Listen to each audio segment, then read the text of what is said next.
रहा है। हाँ, इसका संदर्भ ये है कि हाल ही में हुई 56वीं जीएसटी परिषद की बैठक में अगली पीढ़ी के जीएसटी सुधारों को मंजूरी दी गई है। तो जीएसटी 1.0 में क्या कमियां थीं? देखिए, जीएसटी 1.0 ने टैक्स पर टैक्स की समस्या यानी कैस्केडिंग इफेक्ट को खत्म किया, एक एकीकृत राष्ट्रीय बाजार बनाया, लेकिन इसमें कई टैक्स स्लैब और जटिलताओं की शिकायतें हमेशा से रहीं।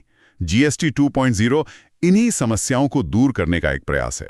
तो क्या है जीएसटी 2.0 के मुख्य सुधार?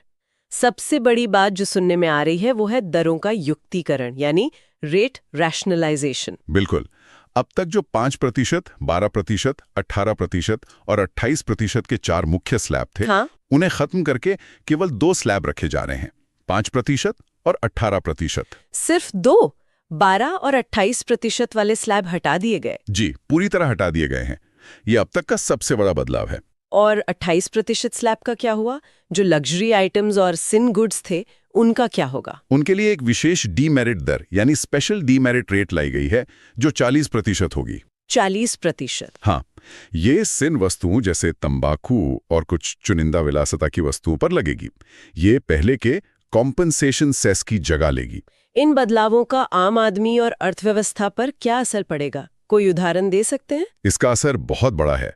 कल्पना कीजिए एक मध्यम वर्गीय परिवार की जो अपनी पहली छोटी कार या मोटरसाइकिल खरीदने का सपना देख रहा था। अब तक उसे 28% जीएसटी देना पड़ता था, अब 18% देना होगा। ये उस परिवार के लिए हजारों रुपए की सीधी बचत है। यही वो डिमांड बूस्ट है जिसकी सरकार उम्मीद कर रही है। और कंस्ट्रक्शन सेक्टर के लिए भी कुछ है? हाँ, सीमेंट 28% से 18% पर आ गया है, जिससे कंस्ट्रक्शन और रियल एस्टेट सेक्टर को फायदा होगा। और हेयर ऑयल, साबुन जैसी रोजमर्रा की चीजें 18% से 5% पर आ गई हैं। इससे तो आम आदमी की जेब पर बोझ कम होगा। बिल्कुल। ये तो सकारात्मक पक्ष है। क्या इसका कोई दूसरा पहलू भी है जिस पर हमें ध्यान